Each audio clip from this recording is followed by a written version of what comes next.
two men dressed as police officers, 81 minutes inside a museum, $500 million in stolen masterpieces, and 35 years later, not a single painting recovered. This is the story of the biggest unsolved art heist in history. A crime so audacious, so perfectly executed, that it fooled the entire world. And the most chilling part, the people who know the truth are almost all dead. The perfect crime. It's 1:24 a.m. on March 18, 1990. Patrick's Day has just ended in Boston, and the Isabella Stewart Gardner Museum sits quiet in the darkness. Inside, two young security guards, 23-year-old Rick Abath and 25-year-old Randy Hestand, are on the graveyard shift, probably thinking about how boring their night is about to be. Then the buzzer rings. Two men in police uniforms stand at the employee entrance. Boston police, they announce through the intercom, were responding to a disturbance. It seemed routine, normal. Just another night in Boston where the cops needed to check something out. But here's where everything went wrong. Rick Abath made a fatal decision. He broke protocol and buzzed them in. The moment those two fake officers stepped through that door, they executed one of the most brazen crimes in American history. "Gentlemen, this is a robbery," one of them declared. What happened next was methodical, calculated, and surprisingly polite. The thieves handcuffed both guards and duct taped them to pipes in the basement. But here's the strange part. One of the thieves kept going back downstairs, asking the guards, "Are you comfortable? Do you need water? Is the tape too tight?" This wasn't some Hollywood haste with violence and drama. These were professionals who knew exactly what they were doing. For the next 81 minutes, the thieves moved through the museum like they had a shopping list. They headed straight to the Dutch room, where the crown jewels of the collection hung on the walls. Using knives, they cut Rembrandt's masterpiece, Christ in the Storm on the Sea of Galilee, the Dutch master's only seascape, right out of its frame.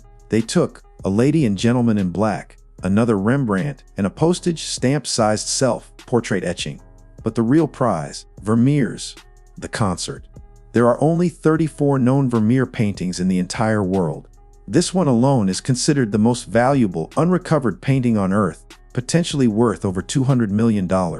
They grabbed 5 drawings by Edgar Degas from the Short Gallery, Édouard Manet's Chez Tortoni from the Blue Room, and bizarrely, a bronze Chinese go, an ancient wine beaker, and a Napoleonic eagle finial from the top of a flagpole.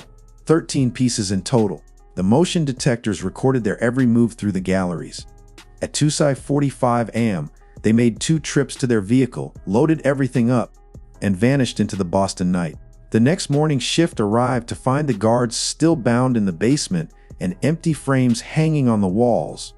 Frames that remain empty to this very day, waiting for artworks that have never come home. The investigation from hell. When news of the heist broke, it sent shockwaves through the art world. This wasn't just any museum.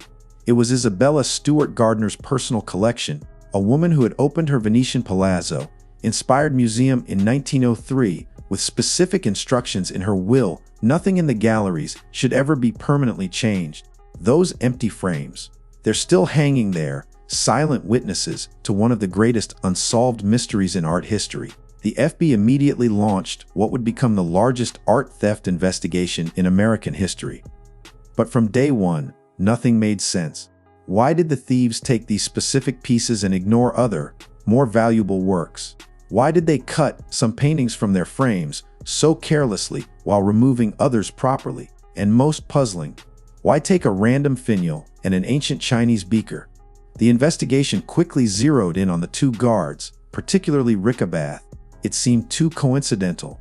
He had opened a side door minutes before letting the thieves in, possibly signaling he was ready. Motion sensors showed only his footsteps in the gallery where the Manet was stolen. He'd given his 2-week notice around the time of the theft, but Abath maintained his innocence until his death in 2024. As one FBI agent put it, the guards were too incompetent and foolish to have committed such a sophisticated crime. Then the investigation took a darker turn into Boston's criminal underworld.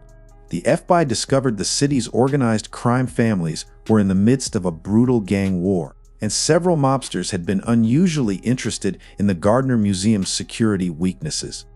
Names started emerging from the shadows: Bobby Donati, a violent mobster who hung out with the Patriarca crime family; George Reesfelder, a petty thief who'd just been released from prison after serving 16 years for a wrongful murder conviction; Leonard DiMuzio, an associate implicated in home invasions; Carmelo Merlino, a mob-connected auto body shop owner who allegedly bragged he would recover the artwork and collect the reward. In 2013, the FBI made a stunning announcement: they had identified the two thieves with a high degree of confidence. In 2015, they finally revealed their prime suspects, George Reesfelder and Leonard DiMuzio. But here's the problem. Both men had been dead since 1991, the year after the heist. Reesfelder was found dead in his Quincy apartment from an apparent cocaine overdose in March 1991. But his family members told investigators something chilling. Months after the heist, they'd seen a painting hanging above his bed that looked exactly like the stolen manet, Ches Tortoni, a painting of a man in a top hat. When Reesfelder died, that painting disappeared. DiMuzio's fate was even more sinister. He vanished in April 1991, and his body was discovered 2 months later, shot to death and stuffed in the trunk of a car in East Boston.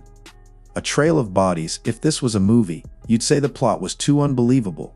But within 18 months of the haste, 4 men connected to the crime were dead, murdered, overdosed, gone. Bobby Donati, the mobster many believe masterminded the entire operation, was found in September 1991 in the trunk of his Cadillac, stabbed repeatedly with his throat slashed. According to notorious art thief Miles Connor, Donati had been his partner encasing the Gardner Museum years before. Connor was imprisoned during the heist, but he claimed Donati and another associate pulled it off, planning to use the paintings to negotiate Connor's release, a tactic Connor himself had used in the past. Even more revealing, Vincent Ferrara, a high-ranking member of the Patriarca crime family, later claimed that Donati visited him in jail 3 months before the haste and said he was going to do something to get Ferrara out.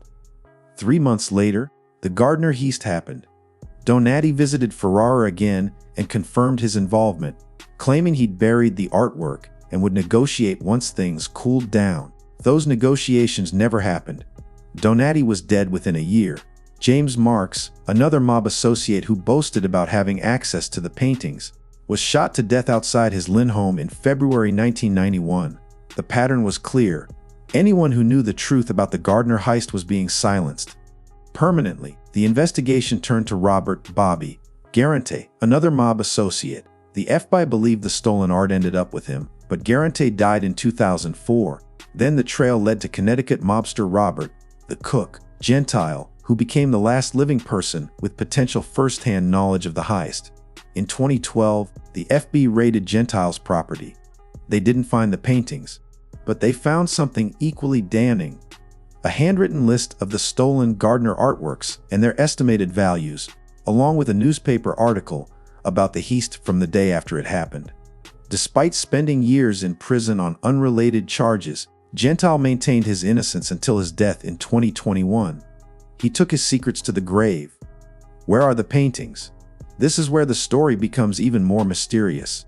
Over the years, there have been tantalizing glimpses of the stolen art. A writer was taken to a warehouse in Brooklyn in 1997 and shown what appeared to be the storm on the Sea of Galilee under flashlight. Anonymous letters claimed the artwork was being held in a non-common law country under climate-controlled conditions. Investigators received tips placing the paintings in Ireland, Canada, South America, France, Jamaica, Japan, and even Saudi Arabia. Some theories suggested the Irish Republican Army was involved. The act of tripping the fire alarm before the heist was identified as a calling card of the IRA. Notorious gangster Whitey Bulger, who controlled Boston's underworld at the time, denied involvement but dispatched his crew to find the culprits because the robbery happened in his territory without his permission. One Scotland Yard investigator claimed Bulger gave the works to the IRA, and they're likely in Ireland.